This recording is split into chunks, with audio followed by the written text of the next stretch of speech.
Welcome back to Special Stage and to our live coverage of the 2023 Manx Rally. This is round 3 of the Pro Tyre Motorsport UK Asphalt Rally Championship. And as you can see, the blue sky of Friday, day 1, legs 1 and 2 has been replaced by a glimmer of mist coming over the hills here at Brandywell Cottage, one of the most iconic sections of stage. If you can think of a more famous cottage in the whole of rallying, or indeed motorsport full stop, do let me know. Say now or forever hold your peace.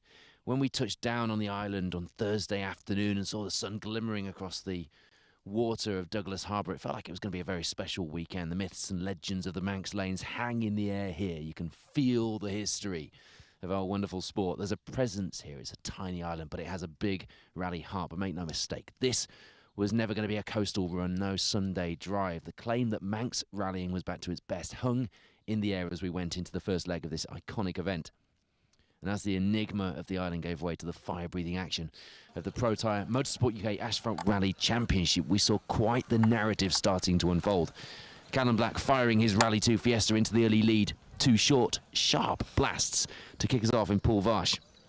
But David Wright, with an air of quiet confidence inside that R5 Fiesta, got the hammer down that older machine, managing a lead out in front for the rest of the day. Kevin Davies and Hugh Hunter breaking away from the rest of the pack in the middle of the top 10 to chase down our top 2, locked in a battle of their own. Reigning champ Steve Wood struggling for pace as the hot weather brought its own challenges in terms of tyres and setup. Of course, we've heard plenty of people talking about setup on the car, and for a dry rally, that's been quite remarkable, hasn't it? Wright kept the overnight lead then. Callum Black, Hugh Hunter, now a hard-charging 2nd and 3rd place. Confidence and smiles abound into a monster 84-mile day. And day 2 has been eventful so far, as you will have seen from our live coverage so far if you've just joined Phil Bramwell in the stage 2 before this one, stage 11. He'll be back with you after this one as we leapfrog before we head to the finish in Douglas. Kevin Davies crashed in the first stage, blocking the stage and causing proceedings to be paused and the stage to be cancelled. Notional times handed out. We're back into action then with Callum Black overhauling the rally lead with a big push, big smiles inside that car. He is bursting with confidence and took that lead off David Wright. It's a slim, it's about 2 seconds at the moment, the advantage. Really getting to grips with that Rally 2 Fiesta, the first time on asphalt in a 4-wheel drive car for Callum, reporting that the junctions are a little more interesting with 2 more wheels doing the driving. Neil Roskell, Steve Wood now find themselves in 3rd and 4th place with problems for a number of crews. Hugh Hunter, we think, had a puncture in 11, losing a couple of minutes, dropping him down the order. Of course, we've lost Kevin Davies. That sets us up, though, for a thrilling race to the finish back in Douglas. And that's just to name a few of the protagonists who will be making this story exciting as we go through the second day of the Manx Rally. 12.6 miles then of the Curragh awaits us here. We start up Druidale.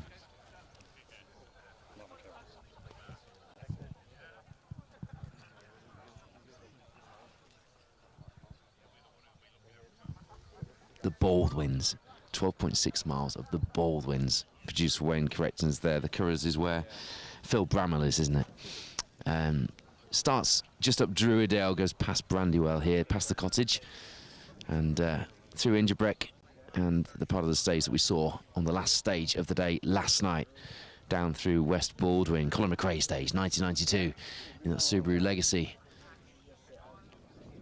Took the stage record on that area of the island. We're just under halfway through, probably 4.5 miles at a rough estimate through this 12.6 mile stage where we are now. And as I say, if you know of a more famous cottage in rallying or in motorsport full stop, say now or forever. Hold your peace, because here we are at Brandywell Cottage, and we've got a fair few people here with us who know these stages pretty well, one of whom is our Pro Tyre Motorsport UK Asphalt Rally Championship coordinator, Paul Morris. Paul, you've got a smile on your face. You've been enjoying the action, because sometimes with these events, you kind of know what's going to happen early doors. We've had no idea, have we? Not really, no. There's been a fantastic battle brewing now since yesterday, David Wright and Callum Black, and it's continued today. And Callum's come out on a mission this morning, and fair play to him. He's putting in some good times. And then you've got the likes of Neil Roskell, Steve Wood, John Stone in a battle there for the final place on the podium. Unfortunately, Hughes had his issues this morning and dropped time. But all the way through B9, there's a battle between Mark Constantine and Simon Hunter. That battle's got closer as well, hasn't it? Because there was a big gap yesterday, and they've just been pulling that time back. And actually, Simon was joking that he had to borrow a front hub of Andrew Constantine. He says if I get much quicker, he's going to develop a mysterious problem with his front hub and need that part back. Yeah, that could happen, but he'll have a job to get it back off Simon now, especially if money's exchanged hands. Those courses, though, have been going at it, haven't they? Hammer and tong yesterday in the last stage of the day, bouncing up that Sartfield hairpin. Yeah, definitely. It's a shame we haven't got William Mains, the B9 champion from last year, here, because it would be a good fight between the three of them. But, you know, unfortunately, we've lost the B13 battle. Brad Cole's unfortunately retired with transmission issues. Darren Atkinson, thankfully, has returned today in his car after a bit of an accident yesterday. Yeah, he was lucky, wasn't he? He went off on a very fast section, and actually the undergrowth took most of the absorbed most of the speed, didn't it? So there was some damage to that car. Needed repairing overnight, but the biggest problem was they were stuck. Yeah, just stuck there. There was no way they'd get out without the help of a local farmer. But they worked on it till late last night, and thankfully they're back out to go.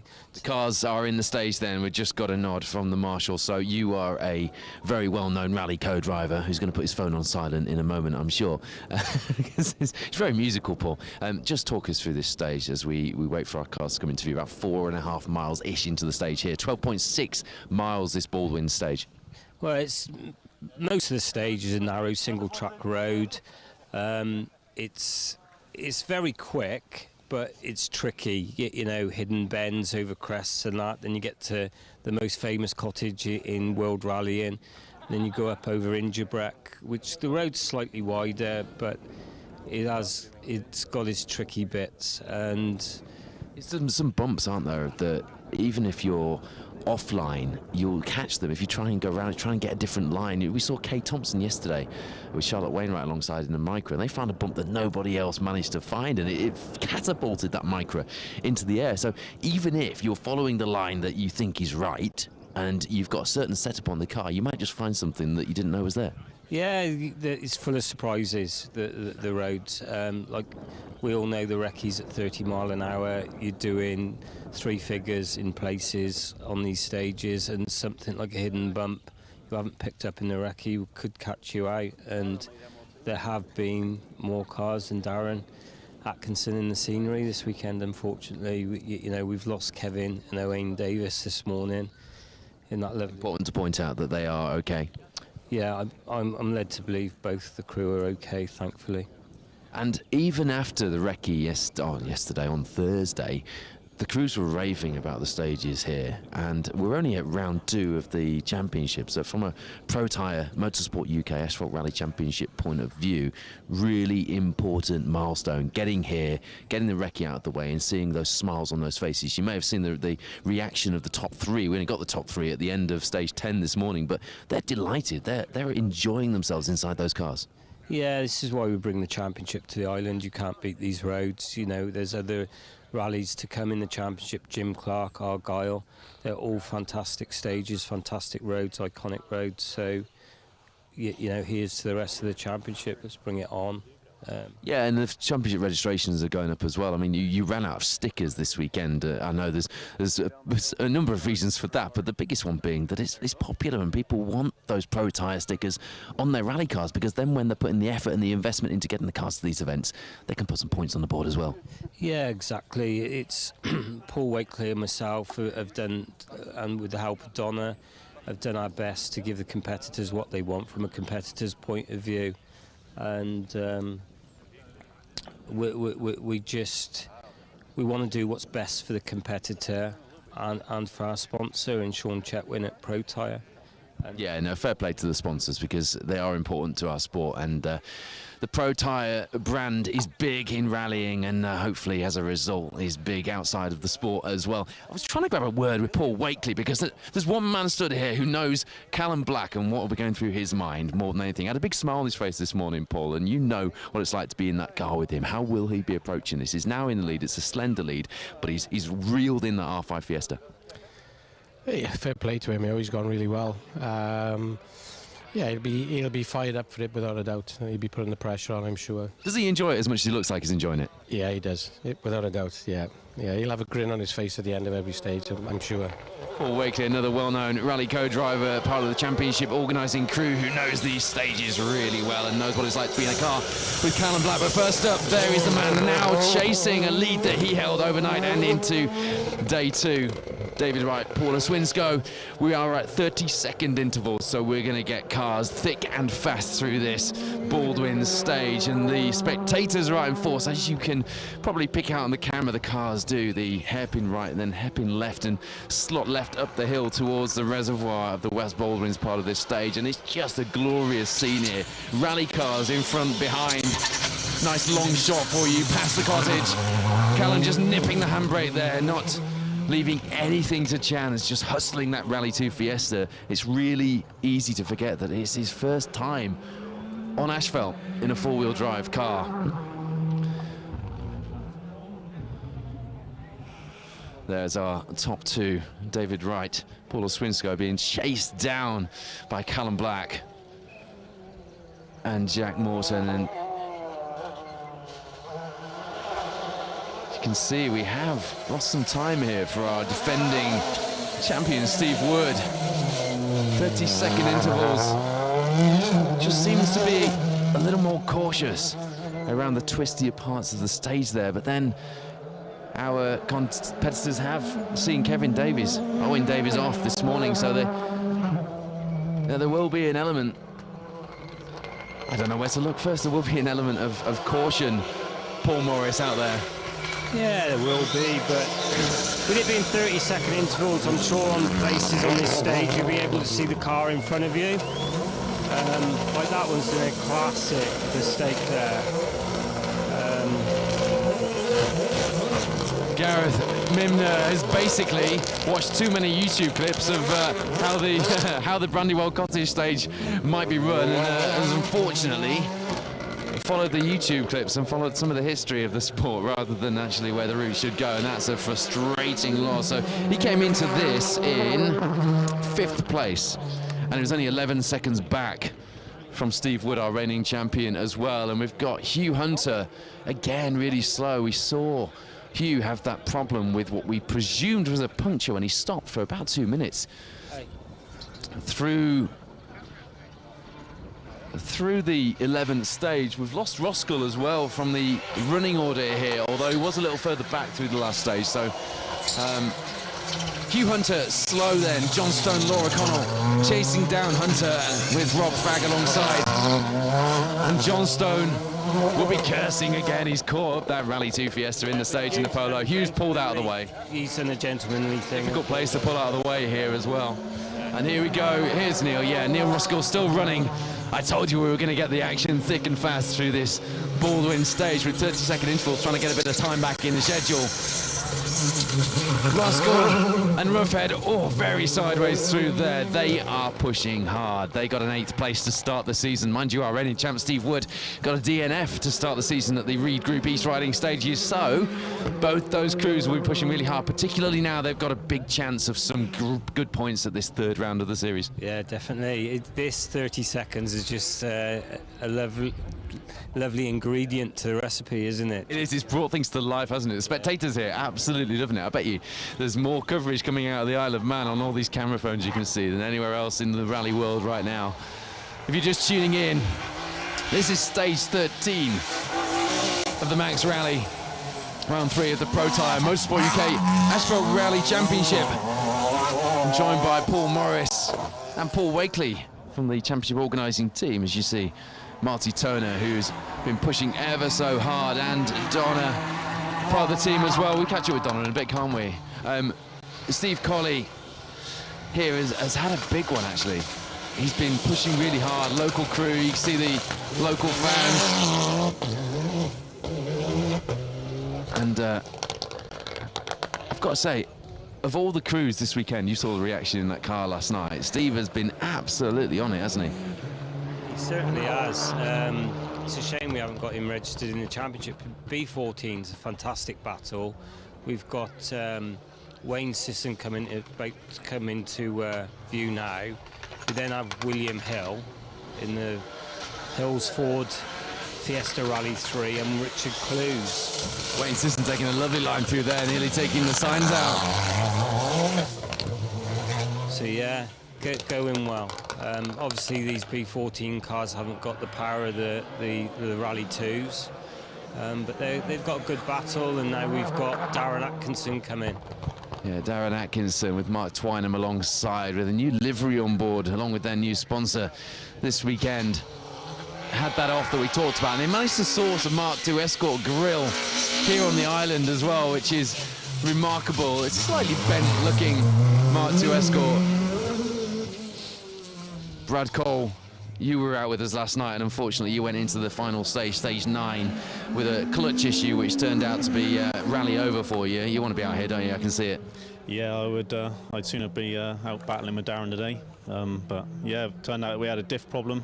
The diff's sort of self-destructed, so yeah, it was game over for us last night, but we'll be back out at Jim Clark in a couple of weeks' time. And we do need to talk about those rumours of an R5 at some point. I don't know where they came from. Little birdie told me we might be looking at a switch to four-wheel drive. William Hill, Richard Crozier in this Rally 3 Fiesta. On their mind will be the problem they've had with brake discs and sourcing some new parts in that very bespoke Rally 3 Fiesta. Nothing they tried would fit. They couldn't up-spec it, downgrade it. And you can just see the mist coming in over the hills here in Brandywell. Yeah, now this is the driver of the rally so far. This is young Sam Adams from Northern Ireland. 15th overall going into today. Yeah, Will Rowlands put on the group chat last night that this was the driver of the day yesterday. Well, he's continuing this driver of the day.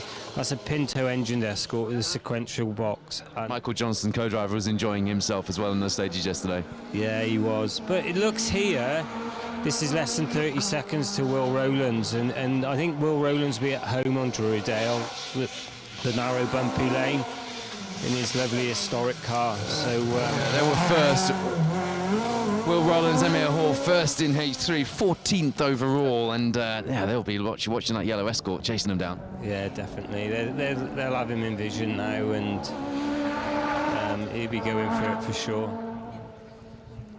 Local crew here in that little Civic, they were going well. The local crews, I was saying to you yesterday, we should think of something for the Pro Tyre Motorsport UK Asphalt Rally Championship for the local crews, shouldn't we? A little mini challenge or something, because they don't half go well here. They know where the bumps are. Yeah, young Rory going really well. I remember being over here last year, and on this particular stage in the dark, Rory was fastest overall. Podium in Class C coming into this stage so far, and watching that Civic round here just reminds me of the video on YouTube of Mark Higgins around Brandywell. Doing his commentary in car. Just go, there's a bump here, whoa! Fantastic bit of footage.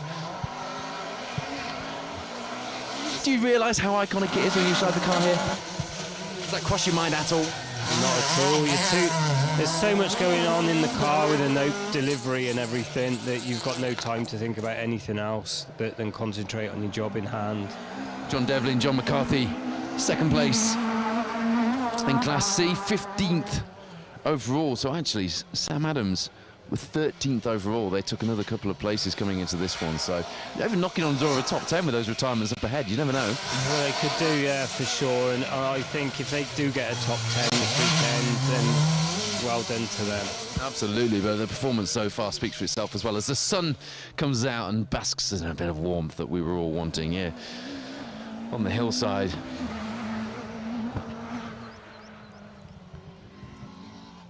Dave Willett, John Davies, just making their way through this, the 13th stage of the day. Producer Wayne, we're on stage 13, aren't we?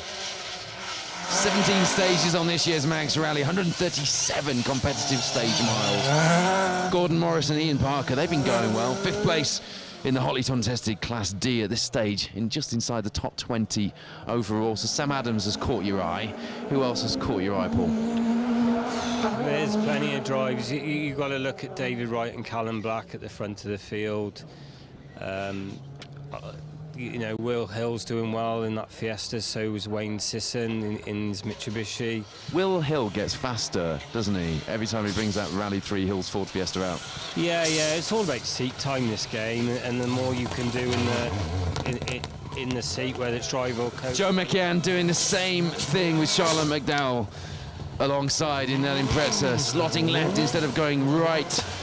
He was 4th place in Class E going into this stage, 21st overall. That is a few seconds lost, and that is going to be frustration inside that car, as you see George Collister, Ian Postlethwaite in the BMW, now hot on their tail as they head into the fast West Baldwin's partly. You see the spectators waving at the cars, the beep of the horn, clearly family members out watching this weekend. It's a great view down here. Another one that's I'd like to mention is Anthony Allery. He started with 101 on the door, and he was 37th overall overnight, so yeah, he's going well, Anthony is.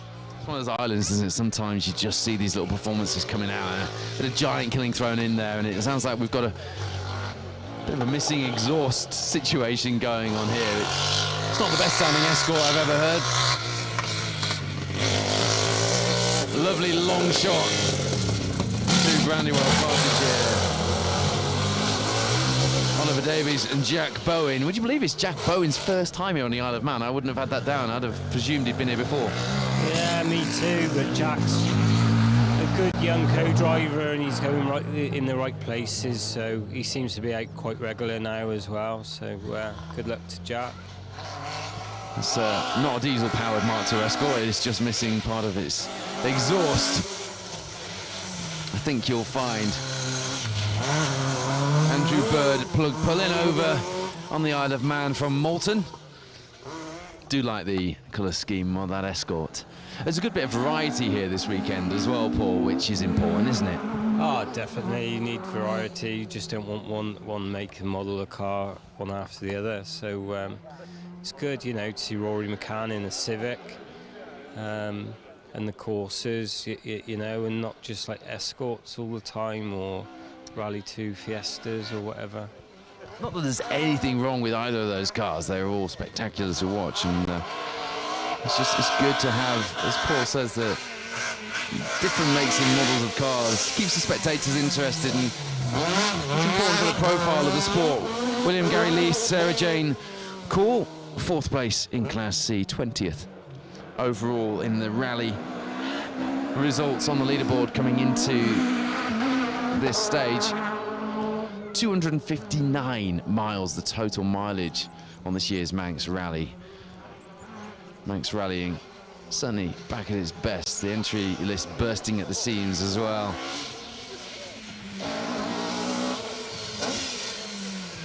It's busy here at Brandywell.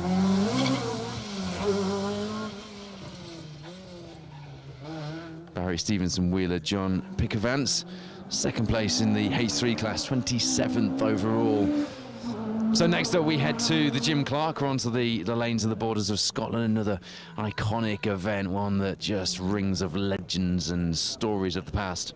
Yeah, it will be. We're looking forward to it, and maybe if we have a bit of wet weather up in that part of the country, it would make it very interesting, because the roads are like glass. I'm quite happy with it like this, Paul Morris. Yeah, but we need to make it interesting for them, don't we?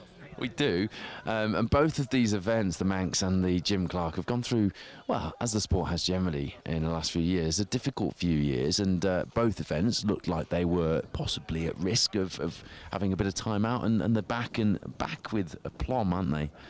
Yeah, this rally in the championship was like end of September, October time last year, and the idea of bringing it to May was to get the better weather, and thankfully we've had that this weekend.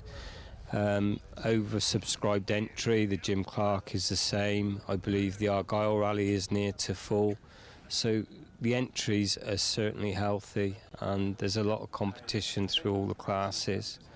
So to anyone who's doing these rallies and is not sure whether they're going to get all 6 rallies in, well, there's a number of other benefits to being part of the championship, not least of which we get a bit more coverage on the live streams. And the live streams are designed for the Pro Tyre Motorsport UK Asphalt Rally Championship. And, you know, we do most of our research around the crews who are doing the championship because that's where the story is for us. oh, definitely. The media team are very thorough in their work. I'm very lucky. I've got a fantastic team around me. That's the live streaming team. That's Paul Evans, PR manager, Ron Jackson, the results manager, Jeff Doe, the scrutineer. You know, can't thank Paul, Wakely and Donna enough for what they do for me. Yeah, Donna really is the unsung hero in this picture because she's there doing all of the admin behind the scenes and taking all of the conversations, isn't she? Yeah, not only having to put up with me this weekend, but put up with Paul as well. 2 Pauls, Oliver Hunter and Matt Daniels there through in their escort. 5th place in Class C coming into this, 26th overall. Brad Cole suddenly jumps into action. You see your fellow competitors heading past here at Brandywell. Yeah, they're a pair of lunatics, them two. So you got to give them the big wave. You got to give them the big hurry up. We've seen, I was talking to Paul Morris about it, Brad, when you get the right line, and we've all seen cars through these stages for years and years, and we sort of know what will happen, what the best lines are, but then we saw cars yesterday picking bumps up that we didn't even know existed. If you get the setup wrong and you get slightly offline, there are some surprises to be had out here on these lanes, aren't there? Yeah, there is. I think I was a bit slightly offline over the 2 jumps behind us, but yes. You were, but it was mildly entertaining as a result. Yeah, it wasn't that entertaining in the car, but yeah, setup's important. You know, we spend a lot of time setting the car up, and it's got to be right on these lanes. We've got George Merrills and Colin Blunt watching with us here at Brandywell as well, who had a big accident yesterday in their Civic. Pleased to say they're all right. We'll try and catch up with them on the live stream in a few minutes' time as well. Simon Hunter has just sent us a message to the championship WhatsApp group. He took 15 seconds out of Mark Constantine the first stage. Then the car got stuck in gear before the special stage cameras on the Couriers that we saw in Phil Bramwell's stage. It's game over for Simon Hunter after an absolutely stellar performance out there and a really entertaining battle in Class A as well. Absolutely gutted about that one because that was looking like one we were going to keep our eyes on right through the day.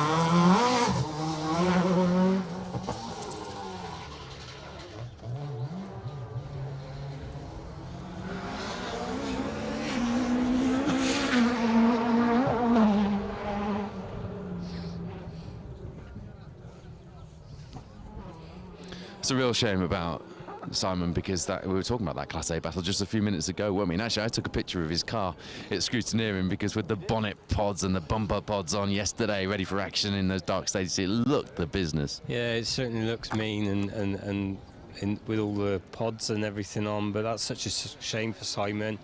You know, he's a mate of mine, and I don't want to see anyone retire from a rally, but yeah, it's sad. But yeah, he'll be back on the Argyle for sure. If you're just tuning in, welcome to our live coverage of the Manx Rally. This is the 13th stage of the day. It's the Baldwins stage, and Phil Bramwell will have the next run of the Couriers up for you next as well. As you see, David, Ian Jones, Neil Spires through in their Mark II Escort, and we'll have some coverage and all the reaction and the atmosphere, and you can join us for the celebrations at the finish as well. Here's a pair that have been going so well this weekend. They've been doing that everywhere. Paul Morris was pointing at that little bit of sideways there. They've been pushing really hard. He's trying there, Jerry is, and fair play to him. It's good to see.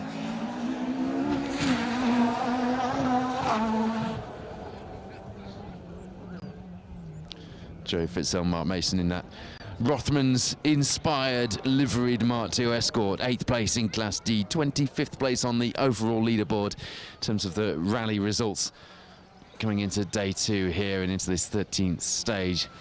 Not the quickest way around the island, but you know what? All these spectators here in the sunshine, they come here to see a bit of sideways action, don't they, Paul? Oh, definitely. It gets the adrenaline going inside the car as well.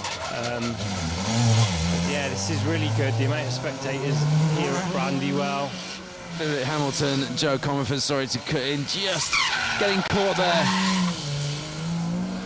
in the stage by Corrine Kex Walker and Danny Matthews, the local pair. We've been covering them here in the Isle of Man for 15 years here on Special Stage. They've always got a big smile on their face, but Kex Walker was hoping for rain, actually, just like Paul Morris is hoping for a bit of rain at the Jim Clark. So if we get rain, it is Paul Morris's fault. But Kex Walker in that BMW hoping for rain as well, because he knows the island well, but he knows how much of a level of rain can be on these lanes, especially when you have the local knowledge.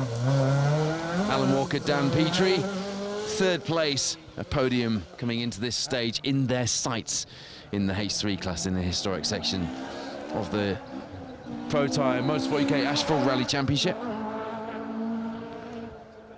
Inside the top 30 overall. Some good historic performances here this weekend as well. Yeah, there is. Unfortunately, it seems to be Will Onions has gone missing. There was 11.5 mile stage last night, and Will Rowlands, Will Onions, there's 0.1 of a second between them at the flying finish, which is unbelievable, you know. Yeah, and there's been quite a lot of changes in the leaderboard. We mentioned this at the start. Sometimes on these types of rallies you get your specialists out here, and we all remember the days when it was the Melvin Evans show and you knew, or the Steve Simpson show or whatever it was, they were out in front and that was that, and you knew that was going to be the way. But this has been really exciting to watch unfold. Less exciting if you're one of the people who've had to give up due to crashes or otherwise a decent result this weekend, but it's exciting for us. Yeah, over the years this Asphalt Championship has been very competitive, but this year it is really competitive, and I think David Wright and Callum Black have upped the pace a little bit of the championship. There's Lewis Gatt there and Tony Edwards in the 1600 Escort going well. They're leading Class B at this stage, coming into this 13th stage of the day. We're missing Stephen Simpson and Patrick Walsh. They were coming back out to Super Rally today. No sign of them yet. No, I believe they were... we saw them in the covers stage and they were misfiring through there. Right, okay, so I did hear that from Phil Bramwell, the car not sounding great. Michael Harbour, Ian McDougall struggling there. They've rearranged the front of that car. There's some damage on that Escort and he's just gone the wrong way, as a few other people have here at Brandywell Cottage as well. As a co-driver, when that happens, if it's not your mistake, you're screaming, aren't you? Yeah, a little bit. It'd be interesting to see the in-car from the three cars to see what's going on and why they're taking the hairpin left there. Because a cheeky grin and a wry smile from Paul Morris as he says that. Yeah, this is from someone who was sat in a car that went down a fire break last week. Of course, yeah. We need to talk about your exploits on the gravel, because you're going well, you and Mr. Goff. Yeah, I think we were even surprising the media team, especially you, with the times we're putting in. You just appear from nowhere on this leaderboard, and you know, it's fast. But you know, how are you combining this? People don't see the work that goes in behind the scenes with these championships. Doing what we do get to see that for yourself and others who run various championships. We see the work that goes in behind the scenes. How on earth are you combining that with co-driving in a full campaign in the BTRDA gravel? It's very time-consuming and it is difficult. I wouldn't be able to do it without Donna. You two live and breathe rally, don't you? Well, yeah, Donna had never seen a rally car before she met me, and she's taken to the sport like duck to water, really, and she loves it. And I wouldn't be able to rally with Robert and do this championship without her. But no, and without Mr. Wakely to rein you back in with all his co-driver skills that's from time to time as well. Oh yeah, he's teasing me a bit about the wrong slots or the overshoots we've had this weekend, but in my defence, the maps were back from 1975. So there's a few roads not on the map that have appeared on this island. I mean, we've got co-driver excuses coming out here now. Donna, you've been talking to the competitors. I'm surrounded by people to talk to here. This is great. Normally we're on our own. It's freezing cold and raining and no one goes near us. Donna, you've been talking to the competitors this weekend. Right from the recce onwards, people were raving about this event. A great way to do round two. What have you been hearing from our competitors this weekend, apart from the fact they all want more stickers? Yeah, that's normally the first thing that most people come to me for, is the admin side. I'm kind of the person that just works behind the scenes trying to get everybody ready for the rally. Teams have absolutely loved the weekend. I mean, we've had some cracking weather for the Isle of Man. Last time we were here on the Isle of Man, it was like monsoon type weather last year, so it's great to see the sun shining and the team's thoroughly enjoying the event. Has its casualties, as all rallies do, but it's been a great day and a half so far. That's Donna, part of the organising team, who put so much work in behind the scenes and has been front-facing when it comes to dealing with all of the crews this weekend. And I saw how busy it was at scrutineering on the Thursday and how excited everyone has been to be here in the sunshine. It's felt like a bit of a holiday here, but it's not been a holiday out there on the stages. It has been grueling. 137.5 competitive miles overall here on the Isle of Man for the Manx Rally. It has featured 2 rounds of the Pro Tyre Motorsport UK Asphalt Rally Championship. And if you go to asphaltrallying.co.uk.com, sorry, if you go to asphaltrallying.com, you can catch up with the championship news and all of the latest standings after the weekend. So make sure you do that. Paul Evans busying himself right now getting all those press releases prepared. But at the minute, it's not one of those rallies where you can get most of the press releases prepared, Paul, because who knows what's going to happen in the next 4 stages. None of us know what's going to happen, what's going to develop. This afternoon it's going to be very intense with the leading crews. With the other class is B11. Unfortunately, we've got Sam Adams in B12. There's going to be Jerry and Darren fighting it out in B13, and then you've got William Hill and Wayne Sisson in B14. So there's plenty for Paul Evans to write about this afternoon, but it's not over till the fat lady sings. I'm not sure we can say that anymore, can we? Lee Hastings with Cole Hastings alongside in the Subaru. That's okay. You're allowed to say. You're the championship coordinator. It's me that gets in bother. Anthony Alley, who Paul Morris mentioned earlier on, who's had one heck of a rally so far.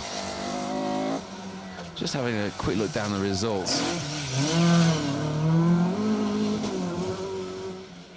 Chip Bonner alongside. They came into this 7th in Class C.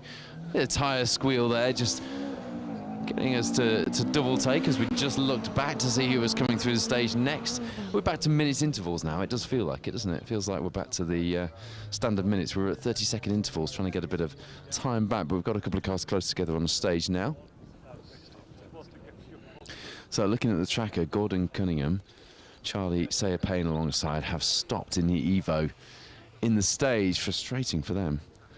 We'll hopefully find out a bit more about that later. So Callum Black, Jack Morton still 2.6 ahead of David Wright, Paul de Swinscoe after this stage. Neil Roskell, Andrew Roughhead in 3rd place. It's a fair amount of margin back, but if you're looking at that leaderboard wondering what on earth has happened there, that is because it's a lovely nip and tuck through there for Anthony Easton and Ian Jackson. Archie Swinscoe, Jane Nichol alongside. 3rd place in Class B coming into this in the Vauxhall Adam. Just cocking the wheel on the inside of the right-hander up the hill past the cottage here at Brandywell, and they've been going well as well. It's been a good day to be a Swinscoe. Yeah, it is for sure. Archie's mum is like in 2nd overall with David Wright, and yeah, the little buzz box going up there. It's going well. Yeah, big push from that little Vauxhall Adam. It's certainly punching above its weight here on the Isle of Man. Stephen Simpson and Patrick Walsh are showing on the results. No, their results from the last days, they have gone. They did have problems with that Fiesta Rally too. So the news is that it's 1st place for Callum Black and Jack Morton, a position gained purely on that big push that Callum had out in front. He's been enjoying himself, getting to grips for the first time on tarmac, believe it or not, in a 4-wheel drive car. And he and Jack Morton have got themselves into the lead, but with only 2.6 seconds in it between them and David Wright and Paul de Swinscoe, who led most of day one, most of the 1st and 2nd legs of this rally. It sets us up for an exciting battle into the last 4 stages, and you can catch the next Curragh stage with Phil Bramwell, which will be stage 15. So not the next stage after that, at about 2:30, I think, by the time we maybe just tune in a little bit before that and just look out for the updates from special stage, because we're going to get live coverage for you from the Curras as that fight for the lead of this rally continues. But because we've lost a couple of notable names, Hugh Hunter dropping back, Kevin Davies, Owen Davies dropping back as well, we have got a big gap between David Wright and Paula Swinsko in second, and then Neil Roskell and Andrew Ruffhead in third place. Almost 2 minutes the gap back there, and then we have another gaggle of contenders all fighting for the top 4, 5 and 6 positions in the leaderboard at the moment. Steve Wood, reigning champion, Kenny Hull alongside in the Fiesta WRC, just looked a little cautious, a little steady through this stage, and dropped a bit of time as well. Gareth Mimner in the Fiesta R5 pushing hard behind, and Johnstone Laura Connell, who'd lost her voice on Thursday during the recce and maybe a little bit unwell on Thursday, but pleased to say fighting fit now, and her and John fighting hard in the 6th position in the leaderboard at the moment. Marty Toner, Ben Taggart, I know not registered for Pro Tyre Motorsport UK Asphalt Rally Championship points. I ask why, because we want to be telling the story of that after the event in that BMW 1M have been going extremely well here, first of the 2-wheel drive cars. To mention Steve Colley, Kirsty Duke, local duo who are having working so hard, but also having so much fun in those hot conditions in that Mitsubishi Evo 9 yesterday in 8th place. Then it's Wayne Sisson, Perida Davies, we saw them a few minutes ago in the Evo 10 in 9th place. Hugh Hunter, Rob Fagg, after what we believe was a puncture, certainly problems through this 13th stage of the day here through Baldwin as well. Hugh Hunter and Rob Fagg rounding out the top 10 at this stage. And Paul Morris mentioned William Hill. Well, he and Richard Crozier are currently in 11th place, 3rd place in Class E in that Rally 3 Fiesta, despite having those concerns about brakes and not being able to get the brake discs to the island, so having to just be a little more careful than perhaps they ordinarily would. We saw the team after stage 10, trying to get my head around what the snow did after stage 5 last night, just scurrying around having a look at that car and just trying to nurse it through now because they're not going to get replacement brake parts.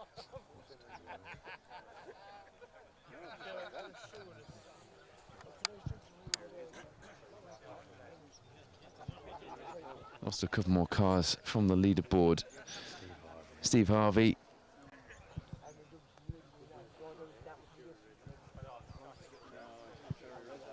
A couple more of our Pro Tyre Motorsport UK Asphalt Rally Championship competitors falling by the wayside, and what has turned out to be a pretty attrition-filled.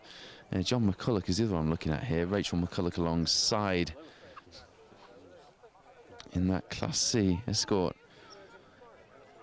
Richard Harvey, though, hit a grass bank, stood the car on its nose. He's broken the steering. It is always a battle of attrition here on the Isle of Man. These lanes take no prisoners, as we've seen.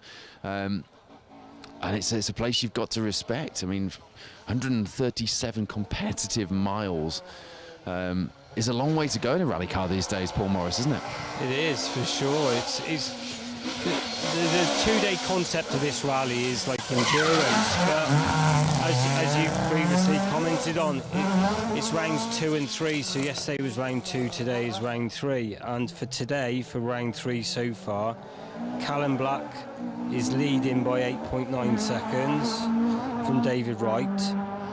As the championship looks, John Stone is in 3rd position, Neil Roskell in 4th position, Steve Wood in 5th position, and we have Wayne Sisson, then William Hill, young Sam Adams, again the driver of the rally, John Devlin, Anthony Eaton, then Darren Atkinson. Great to see Darren Atkinson, Mark Twynham back fighting today after that off yesterday.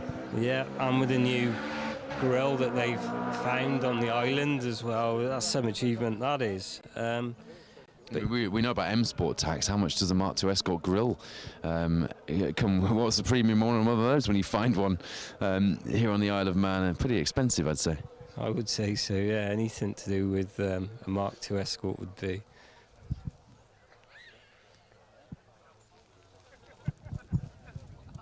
We're going to have a couple of gaps as we go through this, and we'll continue to bring you the whole entry as long as the timings work out for us here, because we do have to make it back to the finish. We've got a few other bits of TV work to do in between as well, and then we're going to hand over to Phil Bramall, who's out with Luke Harvey, and they're covering the next Curragh stage. You saw them through the first run of the stage. They've got a new location lined up for you. They're going to bring you all of the cars through stage 15, which will leave just 2 more stages for you to follow the results at rallies.info. And after that, we'll be live just before, it's going to be about 3:30, I think, now, by the time we get there. But scheduled for just before 3 o'clock, and the event doing their best to get some of the time back. So maybe plan to be ready to tune in and around that time. And we'll go live as soon as we can for the grandstand finish at Douglas at the TT Grandstand, which in a couple of weeks will be a hive of 2-wheel activity as the TT comes to town. Plenty of motorcyclists out riding the mountain course this weekend. Probably wondering what all the fuss is about and why these rally cars are bombing about the place. Well, we all know what the island is best at, and for me, is best at rallying, because there's not many sports where you can go through the day and through the night, Paul Morris, and it was pretty special, although pretty cold, pretty special last night, being out till almost midnight, watching spotlights dancing in the air, watching the sun set over the water in the horizon, and listening to the sound of fire-breathing rally cars and watching brakes sparking and flames beating out of exhaust. Is that poetic enough for you? Yeah, it is, and it certainly adds to it. Inside the car in the dark, there's something special about rallying in the night. And okay, this island's well known for another motorsport discipline, but they won't be doing it in the dark, will they? So no, they won't, and they'll be hoping for weather like this, though, won't they? Because the TT is always a bit easier to organise and get all the races in when the sun is shining wall to wall, like it has done for the Manx Rally. If you're just tuning in, we've got a bit of a gap. You're looking at a very famous bit of asphalt. This is the Brandywell Cottage part of the stage. This is the Baldwin stage. It's 12.6 miles. We're about 4.5 miles as an estimate into this stage. And so far, we've had a lot of action. And I've just got a link to the championship results, which is handy timing from Paul Morris.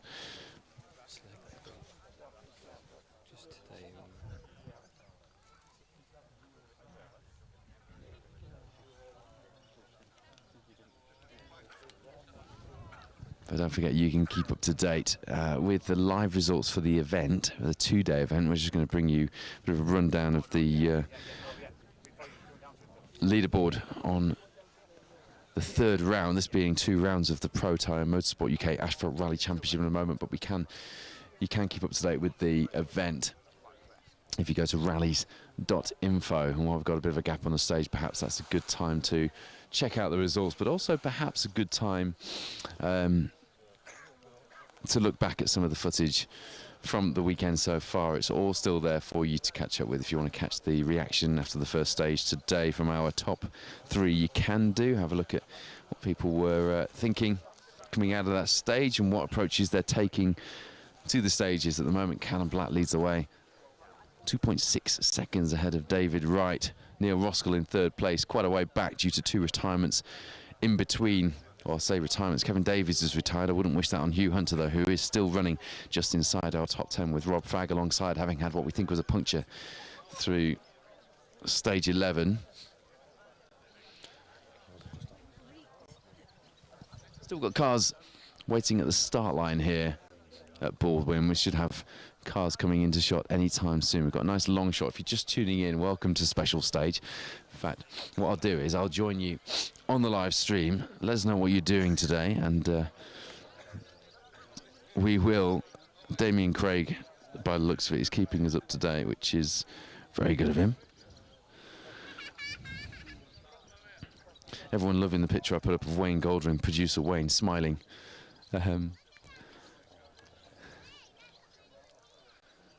Smiling in that picture I put up. Is that the first picture, producer Wayne, that we've had you smiling on? That's probably one of them, yeah. Not many of them. Wow, and we've actually got him talking on the live stream as well, ladies and gentlemen. Producer Wayne, he who will not be heard unless you're not got a camera out, and then he'll happily talk to you. Whatever you're doing with your Saturday afternoon, we're delighted you chose to spend some of it with us watching some live rallying, and make sure you stick around as well, because up next we have got Phil Bramall, and that was some good action from him and Luke Harvey in that first run through the Curragh stage.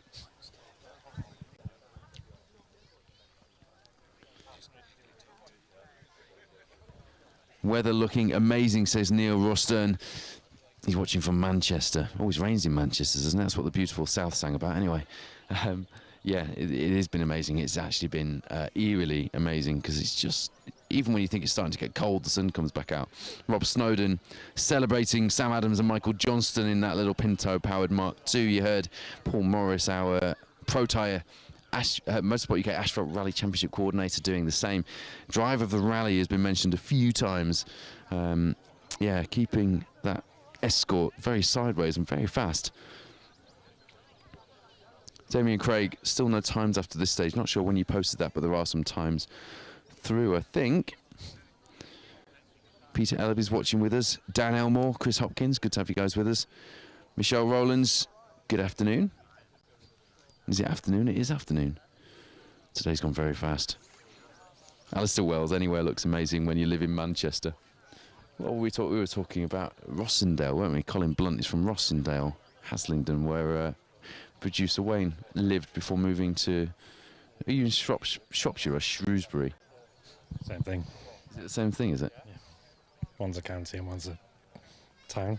There we are, ladies and gentlemen, a bit of geography on special stage. You've learned something today. Paul Morris is watching with us. It's remarkable. He's also stood next to me. It feels like we're on holiday here in the Isle of Man this weekend for 2 days of marathon rallying, really. We've talked about some of the attrition, and you have to put some of that down to the fact that these cars are not used to doing such long mileage. When you think about it, it's almost 4 times, certainly over 3 times the amount of mileage, competitive mileage, that these cars would be prepared to do on most events. And it makes it a unique spectacle, doesn't it? As you said, Paul, you're treating it as 2 separate events, but that means you've got to bring a few spares to re-prep the car overnight if you're treating it as 2 events. Yeah, definitely. There's no park for me at all last night, so the crews could work on the car all night if they needed to, and there were a few crews that took advantage of that. But like a normal BTRDA gravel event would be between 40 and 45 competitive miles. This is 137, so... It's 84 miles just today. I mean, the stages on average today are 10, 11, 12 miles. The shortest one's 8.5 miles. Yeah, and they're all tricky but fast roads, so yeah, it'll soon fly by. We'll soon be at the finish, unfortunately. Yeah, it's going to be a sad moment when we get to the finish, because it's been one heck of a weekend here in the Isle of Man. Tell you what, these C2 R2s have been going ever so well this weekend. And I often joke saying we've seemed to have lost all the C2 R2s from rallying. Where have they all gone? I think they're all here on the Isle of Man. Max Murray, Matty Owen alongside, going extremely well in that peppermint-coloured C2 R2. They do hop and skip along well here on the Isle of Man, don't they? What are we looking for? We've got trackers out and we've got entry lists being flicked around. Please tell me we've not lost Mark Constantine. Is he showing us stopped on the tracker? Yeah. Way back, but he's on his way. So we've already lost Simon Hunter from that battle. Well, at least one of those hard-charging courses to reap the rewards of 137.5 competitive miles here on the Isle of Man, don't we?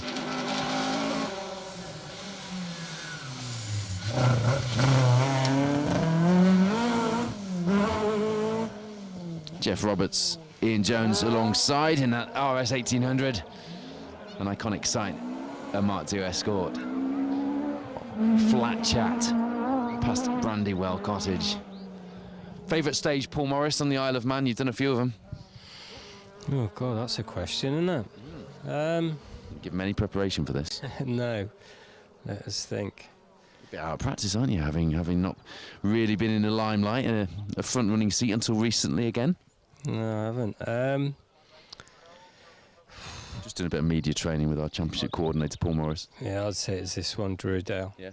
Yeah, it's got a bit of everything in it, and Especially when it's mixed with the bits that we've got here.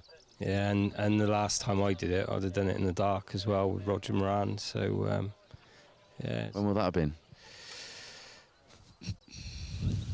just before COVID. So yeah, no, 2020.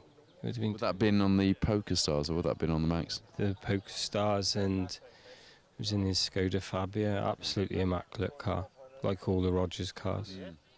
So. Fantastic. So this we're watching now, the Druidale stage, but known as the Baldwins. On this weekend's Manx Rally is Paul Morris's favourite stage on the Manx. We do have a bit of a blockage on times coming through. The times I quoted to you, looking at the times on the leaderboard now, look like they were from the stage before. So keep your eyes peeled on rallies.info, on Matthew Atkinson's results service, and we'll try and update you as soon as we can that leaderboard. But it looks like we're having a few problems with that results service at this stage. If you got your guesses in for your top three, I bet there's been a few people dropping by the wayside on those predictions in the competition to win the model of Jason Pritchard's Manx Rally winning Focus WRC, by the way. If you did get your predictions in, remember it's the overall top three for the rally, which we were looking for you to predict. If you predicted it right, you'll go in the draw to win that model from rally-models.co.uk. Good luck to you if you got your name in the draw. As you see, Sean Kelly and Jack Corlett, one of our Manx Rally crews, through in their Mitsubishi Evo 9. I imagine some of these crews have a lot of fun driving the stages on a fairly regular basis in these cars. All weekend there's been a thrum of rally cars because of the spread across the island of the stages. Doesn't matter where you were, you could hear a rally car somewhere, whether it was driving to a stage or in a stage. The hills here on the Isle of Man are alive with the sound of rally cars, and that's how we like it.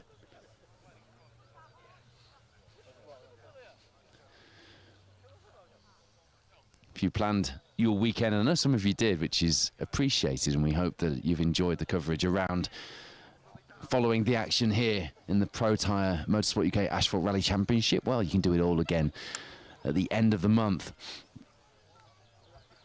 26th of May. The 26th, I think it is. It's the last weekend in May. I think it is the 26th. We're going to the borders of Scotland for the Jim Clark Rally, another iconic event. You heard our championship coordinator Paul Morris talking about that a little earlier, and you'll be able to follow live coverage again with, I think we've got two crews out again, haven't we, Paul, on the Jim Clark? Yeah, we have two crews out. We have the championship crew, and the rally have got a crew as well, so it doubles up the live feeds, which is good news for everyone involved, especially everyone at home that can't make it to the events. Adrian Spencer here, Ashley Trimble alongside. I said to him yesterday, have you turned the car down a little bit? It just looks a little cautious, doesn't he? It looks like he was enjoying himself. It didn't seem to be any problem, but it's not the pace that we've seen from him in the past. No, it isn't. But again, I think like with the main field, the Class B14 has got quicker this year with the addition of Wayne Sisson and William Hill. So yeah, I think Steve Ormond-Smith had his issues yesterday. He would have been up there with them, but unfortunately we don't see him today. No, you see Chris Hees in his BMW, knows his stages well, bumping his way around Brandywell Cottage. Yeah, Steve Ormond-Smith cracked his gearbox casing, didn't he? And we were watching back actually the footage from Sartfield Hairpin from stage 9 last night, the last stage of the day, just as the light was coming in, the spot lamps were blazing, and he clonked underneath that Mitsubishi and threw it in the air. Yeah, the noises coming from that car wasn't very good, and they've retired with a cracked gearbox casing, which I believe would have been done at Sartfield Hairpin last night in front of you guys. Alan Kirkcaldy has joined us. Great stage in both directions. Yeah, I should have mentioned that, actually. It does go in both directions. It actually uses various combinations of the roads around this cottage, and we've seen a few crews getting a bit carried away with what they think they know about the stage and going the wrong way, turning left at the top of the cottage. Yeah, from inside the car, it may look a bit deceptive of going through the gateway there around the cottage. Maybe look easier to turn left. Ben Raven is cheering on car 51 that we just saw through. Chris Hees with Rick Sutcliffe alongside an E30 BMW. Damien Craig is celebrating the fact he's doing an I told you so about the results, it must be. not coming through yet. I was reading out the results from the last stage that looked like they're from this stage, and it turns out that they're not from this stage at all.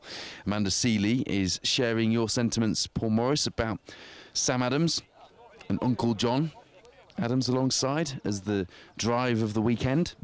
Yeah, it is. It's remarkable what young Sam's doing. With Michael co-driving, it's, you know, I'd never met these guys before he's riding, and they're a welcome addition to the championship, and I think they're going to open a few people's eyes, not just on this rally, but future rallies we have in the championship. He's definitely a star of the future, is Sam. Certainly starring this weekend as well. Right now, Chloe Morgan wants to say hello to Neil Morgan, who's out there watching the rally. In fact, Warren Martin is watching from Dexter in Michigan. Good to have you with us, Warren. Alistair Wells wants us to get George Merrill's interview to hear his book of excuses. I can see Colin Blunt, but George Merrill's did come over earlier actually, and I said come back later, and he hasn't yet. But we'll have a look. I have seen his injuries. He's got some very impressive injuries to show everyone when he comes back tomorrow from the harnesses in that Honda Civic. Graham Muter, Steve Hallmark, they've had a good weekend actually.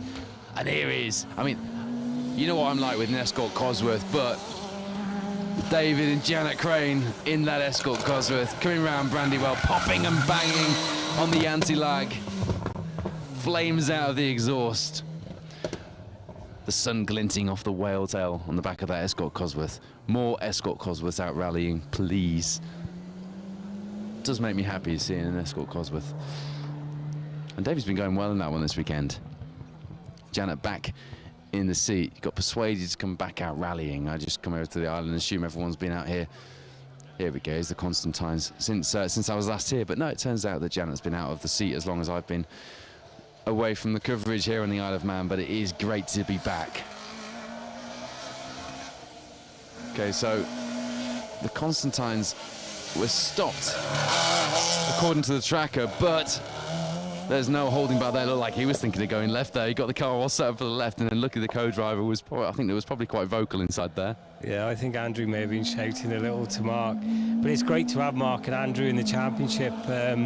Years ago, Steve Black and I were competing against the brothers in the BTRDA gravel. So yeah, I did a bit of arm twisting, and it's great to see him come out and do the championship.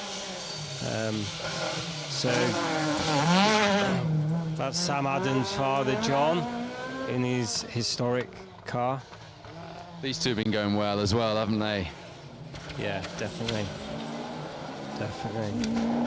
Again, we really could do with seeing Rob Fisher and Carrie Bates registering for Pro Tyre Motorsport UK Asphalt Rally Championship points, because they're no strangers to these events. No point doing the events if you're not going to, what is it, 75 quid in it to join the championship. And for a driver, 65 for a co-driver, the more the merrier.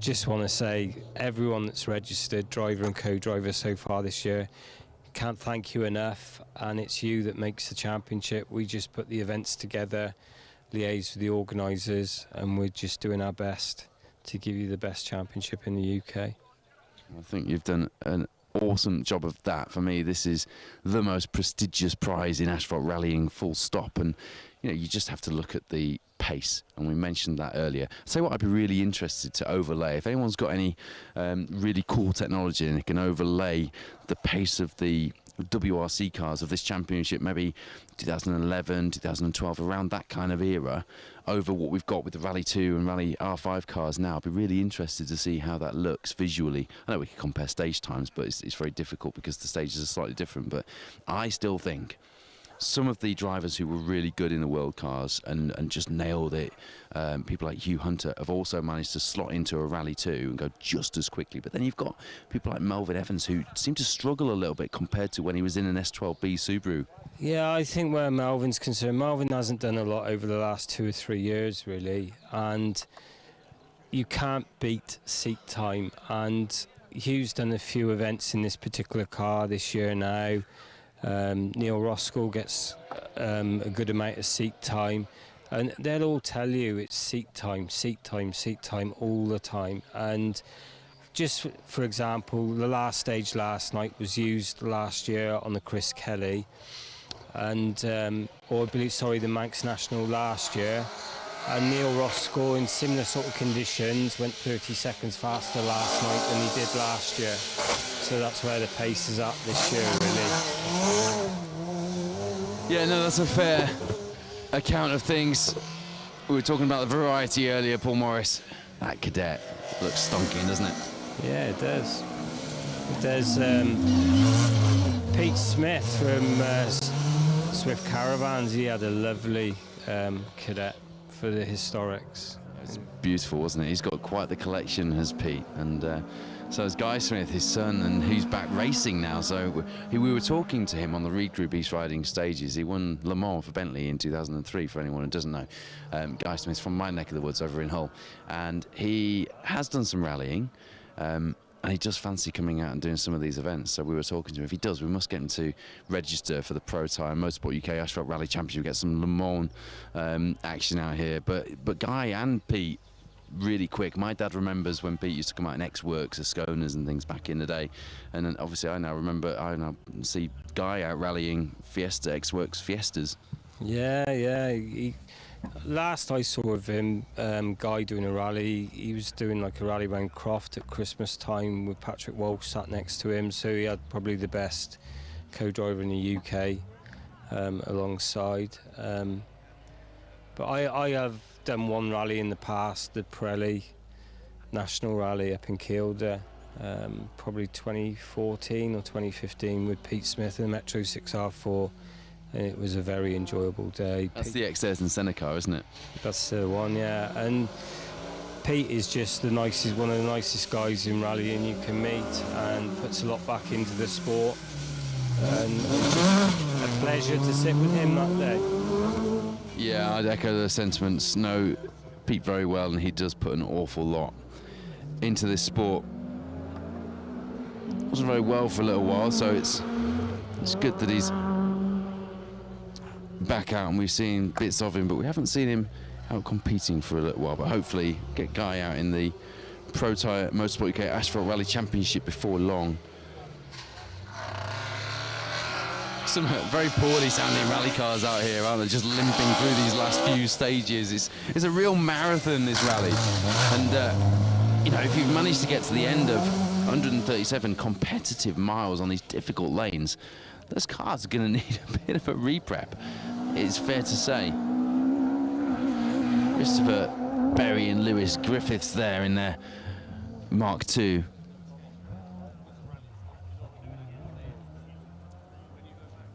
You saw that smart-looking Opel Manta as well. Before that, I took a picture of that in the service area, and I will share that picture very soon, because it's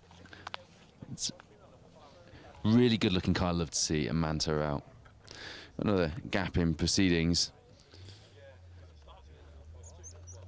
So what time are we due back at the grandstand? We were looking at just before 3, weren't we, originally on the schedule for the finish celebrations. And do stay tuned in this afternoon, because we've got stage 15 coming your way from Phil Bramall, who's going to have the second run of the Curras, and that was an exciting stage to watch the first time through. And we are going to be back at the grandstand for the finish at the TT Grandstand in Douglas. Do join us for that as well, and we'll get some reaction. We'll get a bit of feedback and people's thoughts, and just sample that atmosphere for you, because I know you can't be here with us this weekend, or some of you can't if you're watching from home. So we like to bring you a full flavour of the event. We've brought you stage end interviews, we've brought you interviews at the start of the rally. We're going to bring you how many stages have we had live, producer Wayne? At least 6, 7 live stages with the full entry, including the last one last night.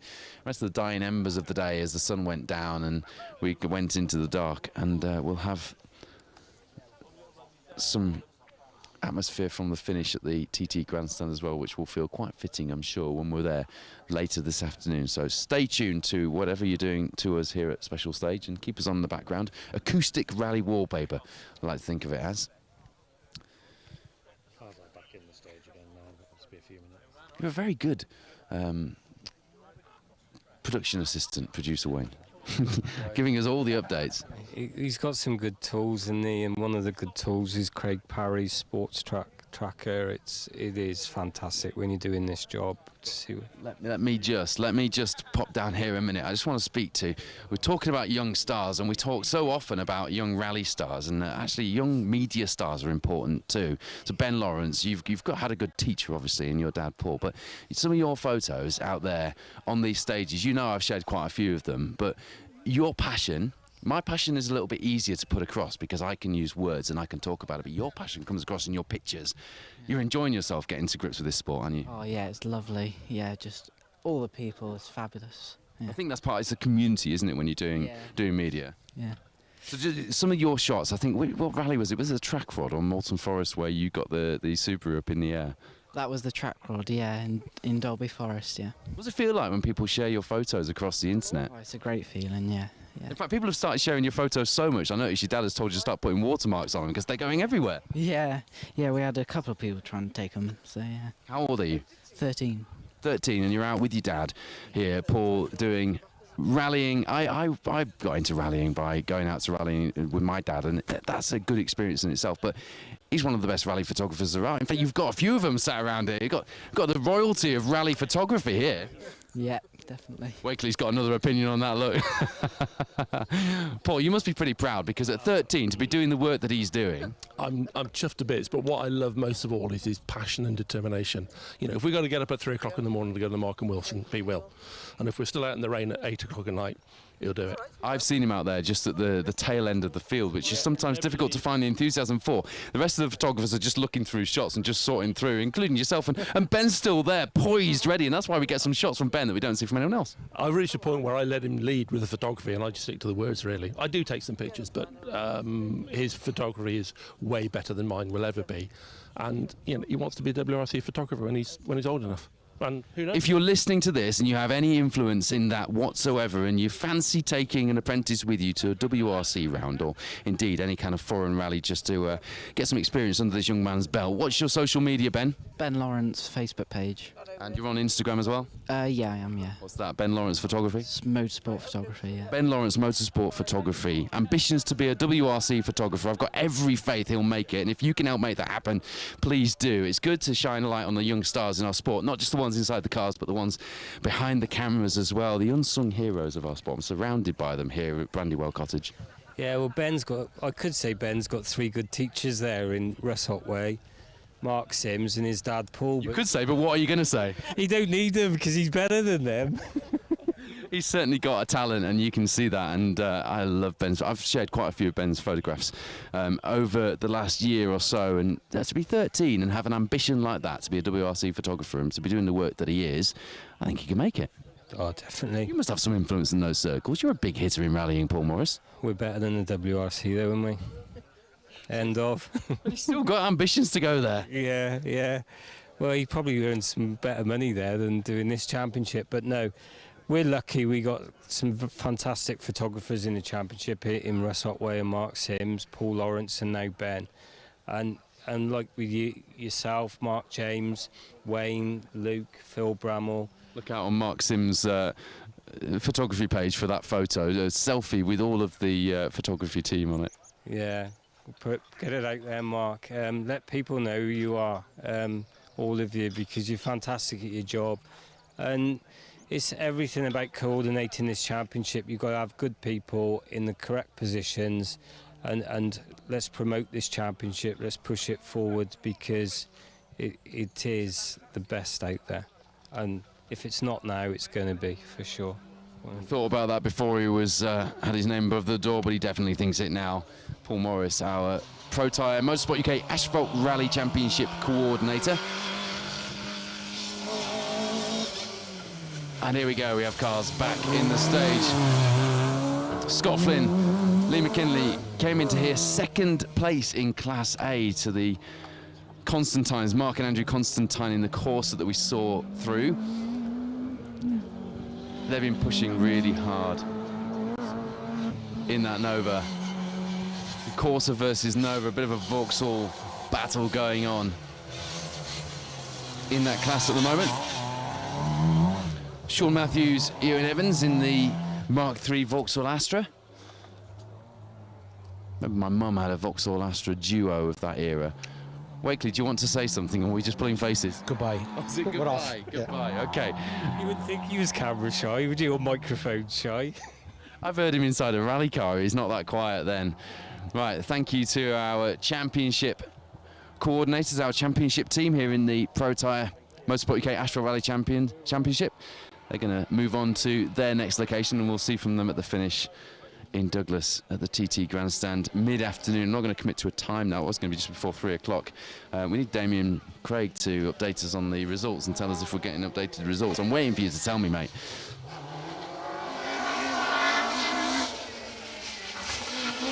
Oshenbrin, Griffith, Kirsty Mockery, Polish Steve, good to have you with us watching on the live stream. If you're just tuning in,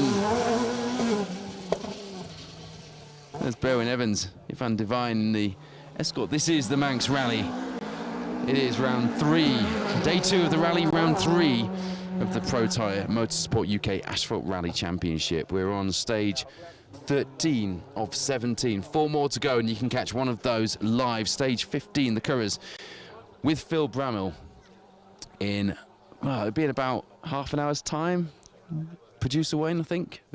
Just keep your, we've lost track of time now. Our scheduled times have gone to pot, but I'll tell you what, the organisers have done well over this amount of mileage to keep things running as smoothly as they have so far, but there are events beyond their control, and if you crash, that is generally beyond the organisers' control, so they're doing their best to get the time back with a few 30-second intervals, but we have got some gaps along the way as well. But Phil Bramall will be live at whatever time that stage starts for stage 15, the Curras. Keep your eye on the special stage and the Pro Tyre Motorsport UK Asphalt Rally Championship Facebook pages, or if you're watching on YouTube, welcome there as well. And then we'll be live mid-afternoon. Let's go with that. Mid to late afternoon at the grandstand.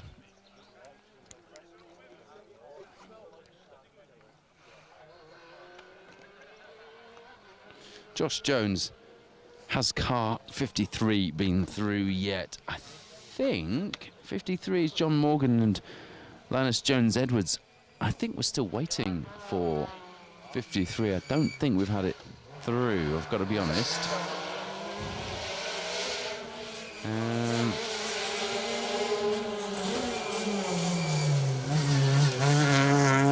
As you see, Gary, Oliver Shaw and Stephen Christie in there through in their Peugeot 208 R2.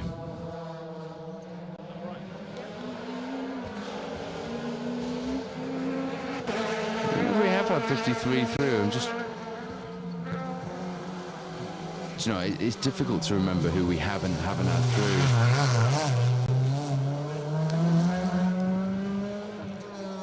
I'm not sure they're even running, to be honest. Kevin Jeffrey, by the way, there in that Toyota Corolla T-Sport, has been pushing hard all weekend. The top 20 in Class C in what is a fairly underpowered car for the class. With Bonnie Papper alongside, a young rally co-driver from here on the Isle of Man, who's been enjoying her experience of rallying recently. She's been in with Colin Minton as well in the BTRDA Gravel Series. Enjoyed watching her content. I like watching new people to the sport inside cars and to see the sport through their eyes. And Bonnie Papper's social media has been alive with rallying in the last few weeks, particularly this weekend. Phil Jones, Ryan Griffiths through there in their escort. We've got photographer banter going on behind us. I can't quite. Way, very cut. Thank you so much. Can't quite hear what Mark Sims is saying, but from producer Wayne's face, it's not all complimentary. No, it's usually satellite. You're having to stand on a stool, Mark, so you're as tall as Ben. I just want to get over the top with the tape, you see. There's a real media frenzy here at Brandywell Cottage on the Isle of Man. A lovely long shot we've got for you here. Hope you've been enjoying this.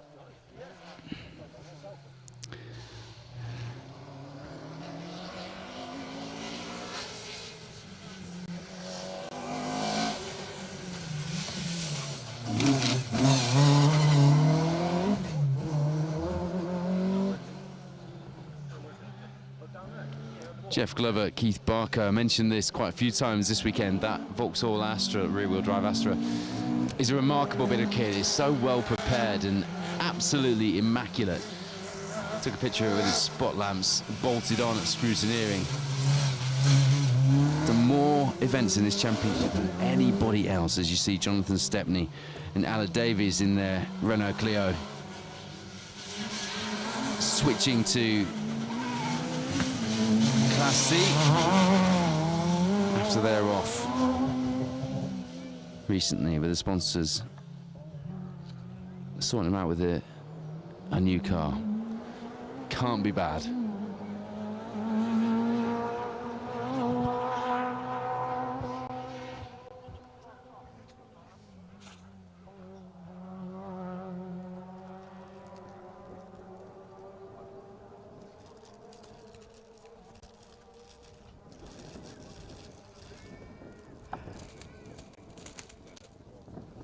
I'll shake my head at producer Wayne actually, but no thank you. I'm not sure the sound of me eating a Jaffa cake on the live stream will please anybody this afternoon.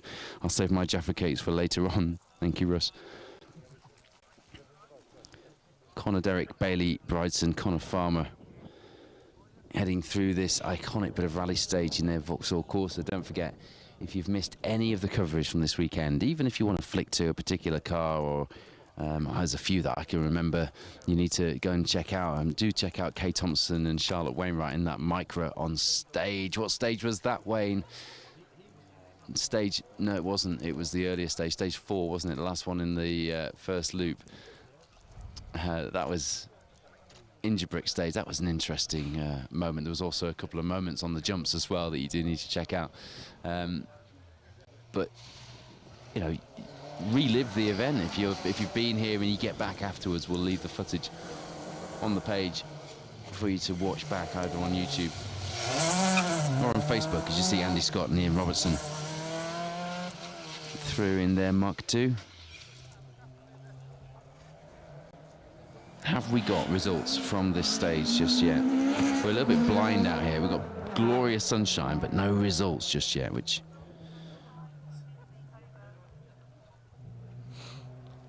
Endaf, Wyn Davies urging Sean Matthews and Ewan Evans in the blue Astra to keep pushing. They had fan problems yesterday, but all sorted.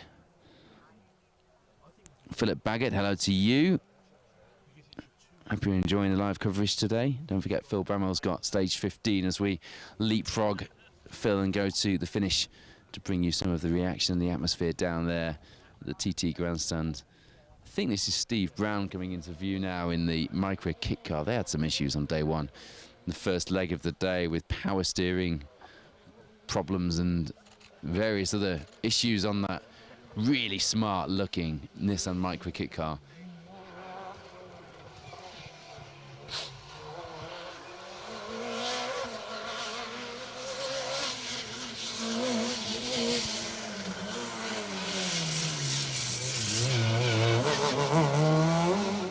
Steve Brown enjoying himself in that Micra now that it's running properly. Arwell Jenkins alongside. They were inside the top 10 in a hard-fought Class A leaderboard coming into this stage, and given their problems from yesterday, that's not a bad place to be.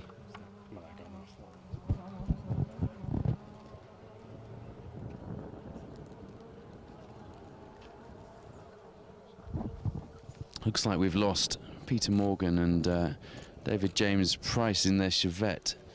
The third of those smart three. I think that's in a 3-car Vauxhall team I've seen in the service area, but it's just before here. Looks like we've lost that Chevette from the order anyway.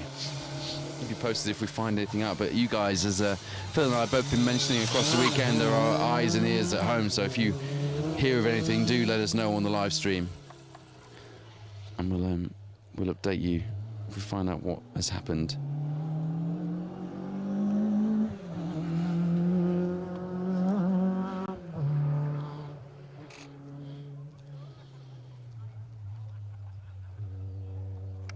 We've said it a few times, but you can see on the screen just how beautiful the weather has been on the Isle of Man, and it's stayed like this all weekend. The mist came in and it got a little cooler today, but looking at it now, you wouldn't believe that.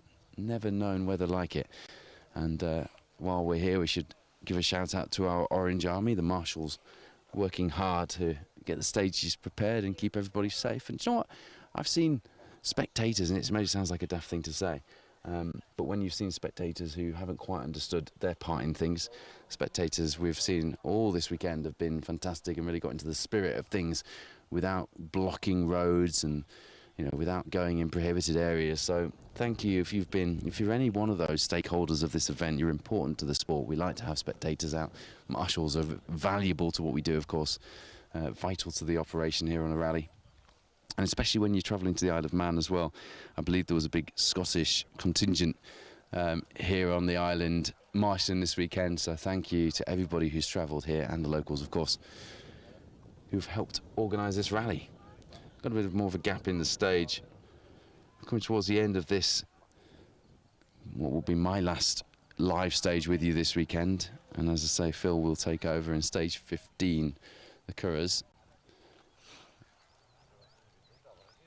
But there have been some memories here on the Isle of Man this weekend that will keep with me for some time. Still got that battle to play out, and as soon as we get some times through, we will bring you those. Still got the battle to play out overall. At the top of the leaderboard here, a bit disappointed to have lost Simon Hunter from the battle for Class A honours, because that one was looking like going down to the wire as well, but give us some good entertainment along the way in that little Corsa.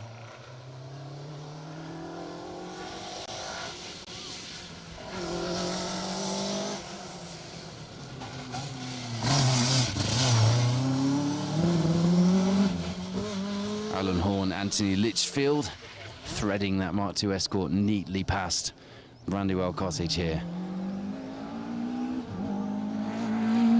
The random speedboat parked outside the cottage adds an interesting dynamic to the shot here. Here's what you could have won and all that. So what, you can see the wind's dropped, because as the camera pans past the cottage, there's a little wind turbine there, and it was, well, I thought it was going to spin off its bearings yesterday in the wind.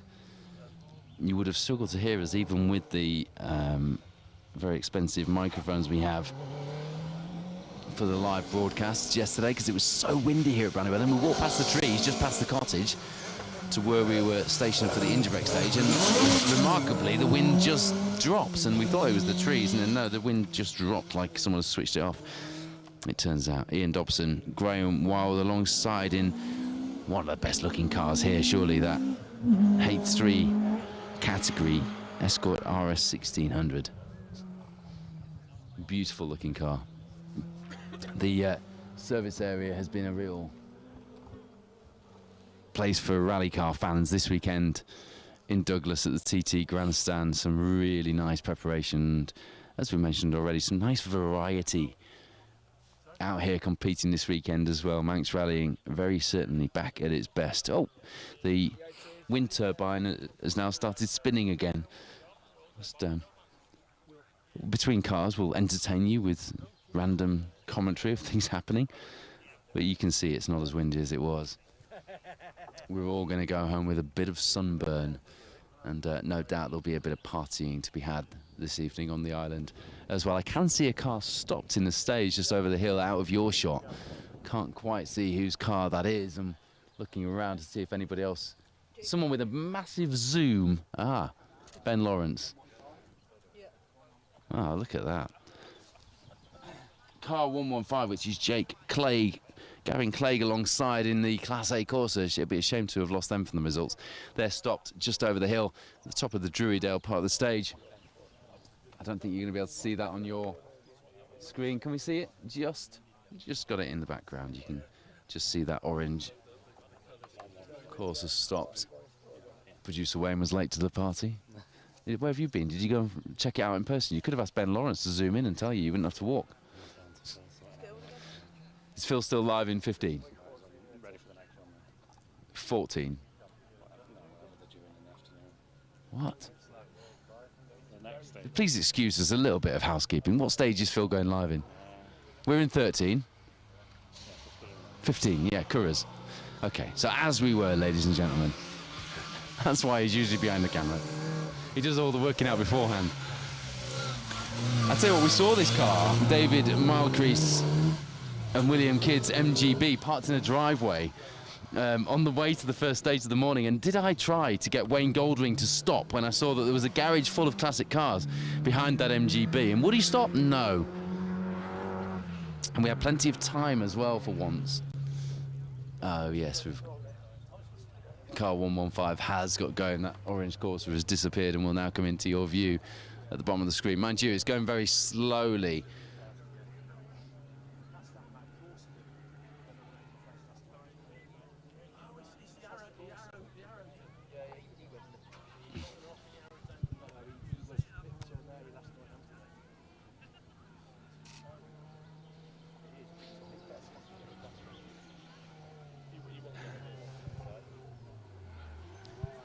Hello to Ashley Curtis. Apparently it's not so sunny in Hessel, back near where I live. Neil James as well, hello to you. Malcolm McDougall. You see Mick Quinn and Mike Percival there through in there. I've lost track of what the Clio's are. Is that a 197 or a Clio 200? RS 200. I'll tell you what, for a car that was very stage through for some time, perhaps it was a puncture they were fixing. Andrew Foster. Sorry, Jake Clegg and Gavin Clegg. They're pushing hard in that orange Corsa. It was the orange one, wasn't it, that was stopped, so... I don't know if I'm confusing you or if I'm confusing me, but I'm having a bit of a Murray Walker moment. I can't remember, I'm sure it was an orange Corsa that was stopped, but it's a red and white Corsa that's struggling, and perhaps both the cars were stopped out there in the Druridale part of the stage. If you are just tuning in and you're wondering where all the cars went, don't worry, you can watch this stage back. This is stage 13. It's the Baldwins. It goes through Druridale, up past here, the Brandywell Cottage part of the stage, then up towards Ingebrek and down around the reservoir into the West Baldwins part of the stage, made famous by Colin McRae in 1992 when he set the record there. Well, not made famous, it was already famous, but certainly one that's synonymous with McRae and the legacy. Great bit of stage. You can watch it back after this stream, but there's plenty more live action coming up for you today from the 2023 Manx Rally. Keelan Beattie, Macklin Wilson have been pushing on, enjoying themselves. Local crew in that ex-Suzuki Swift Challenge car, clearly family in attendance, beeping the air horns as they go over the hill up towards the last part of the stage. We're about 4.5 miles, just under halfway, somewhere between a third and halfway into this 12.6 mile stage.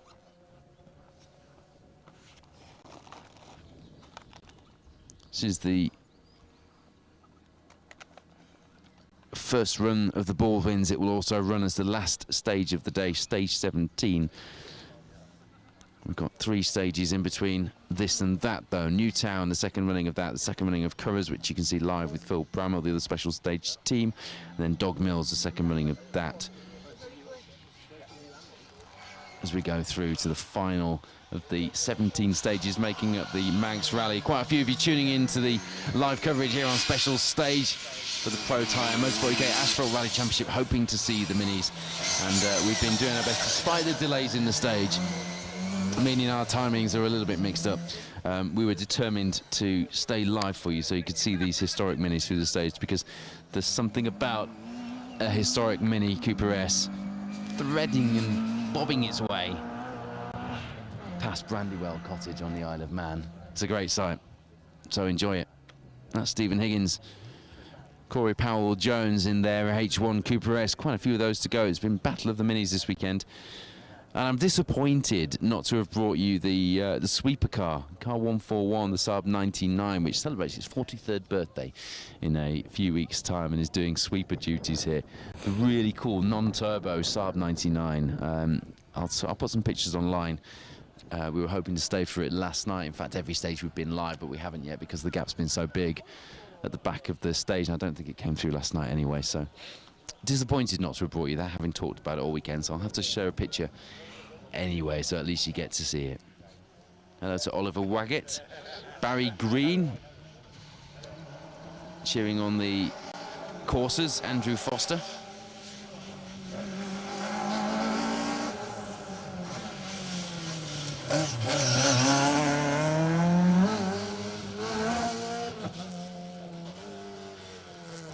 William Nelson, Craig Nelson, just getting down to the tail end of the entry list now. I think we've seen the last of our Pro Tyre Motorsport UK Asphalt Rally Championship competitors through this stage, but we'll continue with some of the local crews and the non-registered crews as well, just to bring you as much live rally action as we possibly can for your Saturday afternoon. Whatever you're doing, I know Mrs. Woodford is at a football tournament with my middle son. Hope you're having a great Saturday, and thank you for tuning in and being with us here on Special Stage on the Isle of Man. Philip Alwyn Passant, Dennis Harris through in their Mark II Escort. Sounds really good, that car. Tonya Chadwick says, this is fantastic. She loves the rally. I love the rally as well, and I agree. This is fantastic. Peter Ellaby, not bad for a 55-year-old Mini. Indeed. Indeed. Looks really good up close as well. The preparation on the Minis is superb this weekend. They're all together in the service area in what will be, in a couple of weeks' time, the Superbike paddock at the TT at the grandstand in Douglas. And I've got to say, I prefer a gaggle of historic rally Minis. Do love the TT as well. Take nothing away from that. But if there's a choice between the two, I definitely flew over here for the correct weekend. Filling in this weekend for regular championship presenter Mark James, who is, I believe, doing World Touring Car duties. He went to France anyway, I know that much. Hello to you, Mark, if you're watching, and have you back here in the Pro Tyre Motorsport UK Asphalt Rally Championship very soon. Guy Butler and Julia Perry through. That didn't go too well, did it? Guy Butler and Julia Perry through in their Mini Cooper challenge car. We were talking to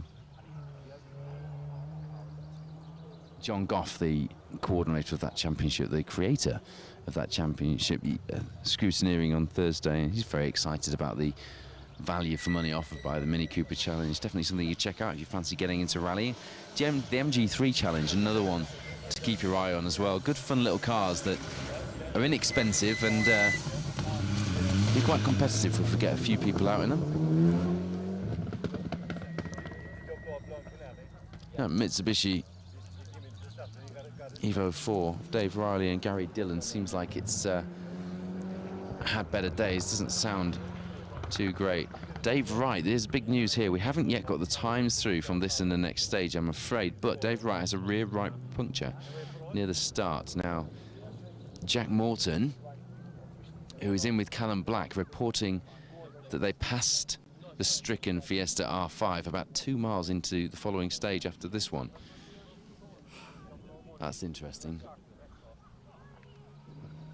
And Andrew Roughhead, in with Neil Roskell, actually reporting that that R5 car looked more like it had suspension damage than a puncture. We know David Wright, Paula Swinsko were pushing hard at the head of this field. You need to tune in with Phil Bramell very shortly for stage 15, the second running of the Curragh stage, and he'll bring you up to date with whatever has gone on there. Hopefully Phil will be, well, no doubt Phil will be doing his intrepid report a bit now, trying to find out all the info so I can update you once he goes live very soon. As you see, Andrew O'Hanlon, Kevin Hogan through in their historic Cooper S.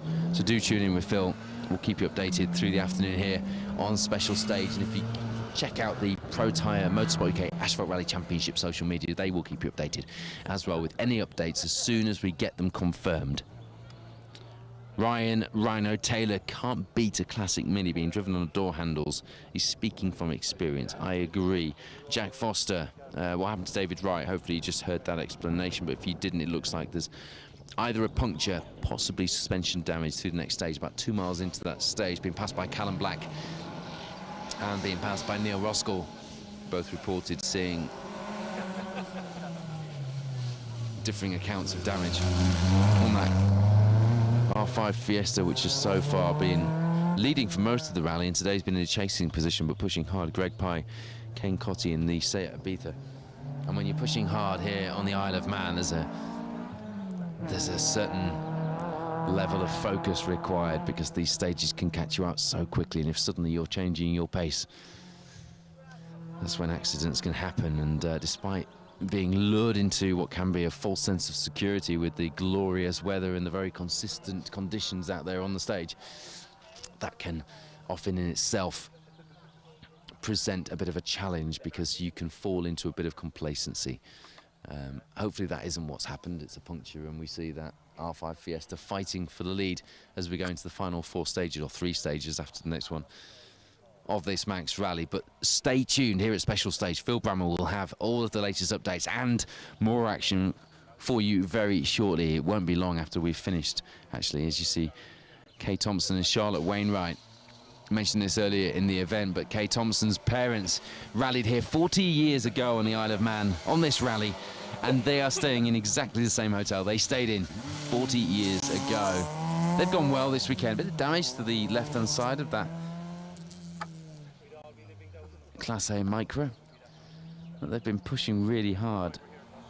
Kay's dad was on the phone to Gordon at Proflex Suspension. It hasn't got Proflex on it, but Gordon knows his stuff, and I used to deal with Gordon when I had Proflex suspension on my rally cars, and he does know his stuff. He's definitely the man to call if you've got suspension issues, because that Micro was managing somehow to find bumps that nothing and no one else was managing to find, so they've got to grips with that. Interesting overshoot there from Stephen Conn and Kiara Griffin. Over here from Ireland in that Milwaukee-sponsored Fiesta R2 Turbo, perhaps expecting that road around Brandywell Cottage to be a bit wider and open up a little more than it did, and just having to reverse that Fiesta R2. I've not seen that approach before.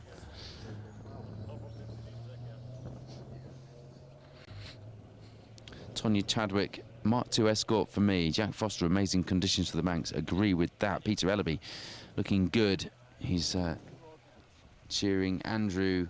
Which Andrew will you be cheering on, I wonder? I suspect it'll be Andrew O'Hanlon. Kevin Hogan in the historic Mini.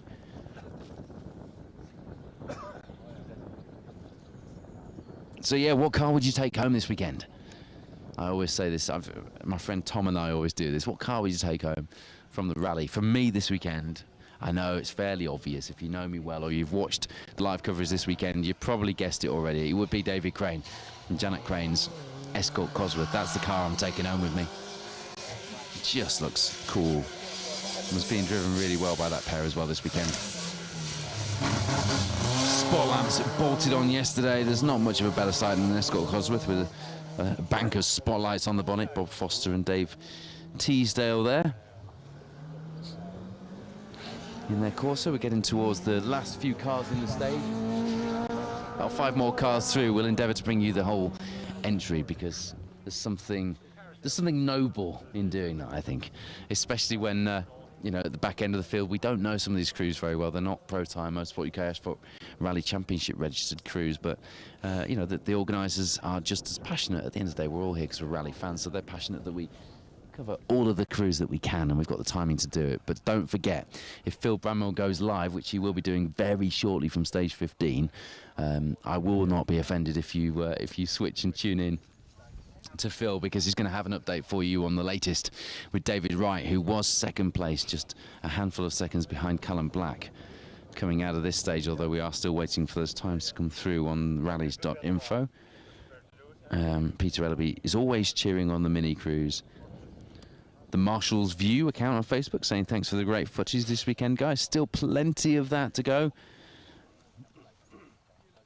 Do not miss Phil Bramwell up next from the Couriers, the second running of that stage, and then tune in with me again later on at the grandstand, the TT grandstand in Douglas, where we will have the atmosphere at the finish. What a weekend it has been. 137 competitive miles, 259.5 miles in total around this tiny little island with its big rally heart here on the Isle of Man. And what a weekend it has been for the Pro Tyre Motorsport UK Asphalt Rally Championship. Rounds 2 and 3 here on the Manx. Next of our minis coming into shot now. Aileen McKenna, who's been enjoying tuning in with us. Keep up the good work, she says. Interesting bit of info from Paul Evans, our championship media man. I'll read that to you in a minute. Paul Taylor, Gemma Taylor through in there. Really nicely prepped. Mark 1. Mini Cooper S. The Mini's coming thick and fast now. This will be, I think, the Japanese pairing of Shinobu Kitani and Hiroku Kitani. I think it is, isn't it? Car 131. No, it's not at all, is it? That's Peter Horsburgh and Will Brown.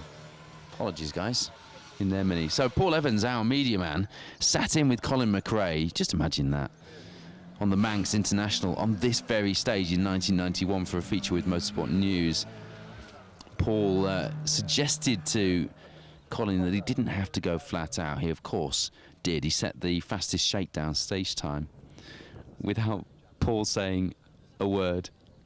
An unforgettable experience. I bet, Paul, when you sat with Colin in that car, it would have felt good enough at the time, but little did you know then just how much of a pinch yourself moment that would become in the future. Colin McRae, painfully and sadly no longer with us. One of those drivers that I wish I started a little too late.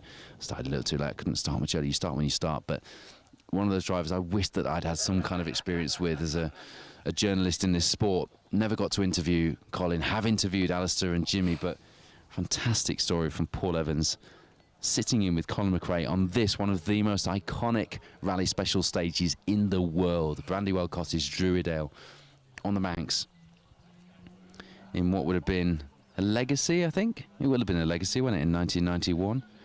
1992, he was setting records all over the place in that car. What a story from Paul Evans. Thank you for sharing that with us, Paul, working behind the scenes remotely on putting together the media for the championship. So do check out asphaltrallying.com after the event to get up to date with all of the news and the little snippets of info, little nuances of the event that perhaps we've not seen, that Paul has access to, and we'll tell you the story of after the event. And you can get your leaderboards there as well if you want to know where the points line up after now 3 rounds, or it will be at the end of today, 3 rounds of the Pro Tyre Motorsport UK Asphalt Rally Championship, asphaltrallying.com. It's not tarmac, it's asphalt. Mark Johnson, Stephen Butler through in their micro, and I think this will be our Japanese pair who actually, someone told me yesterday, come out here to the Isle of Man to ship classic cars back to Japan. There's a real classic car scene. They love their British classics. They love their British things out in Japan. And there's nothing more British than a classic Mini Cooper S past Brandywell Cottage, is there?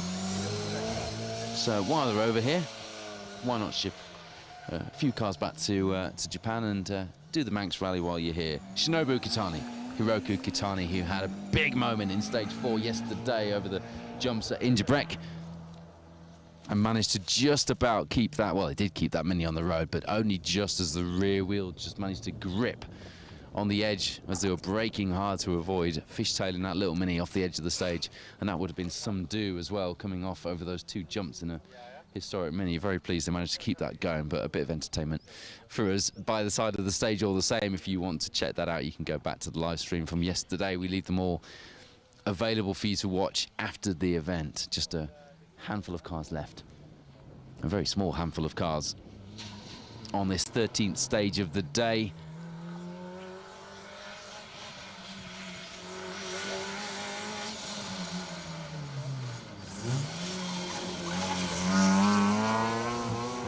Tim Andrews with Walter Bryson alongside in there. Nissan Micro making their way through the stage. Barnabas Oliver Fakati says, "This is not rally. I can assure you, my friend, this is rally. This is about as good as it gets." Mark Grant, thank you for tuning in.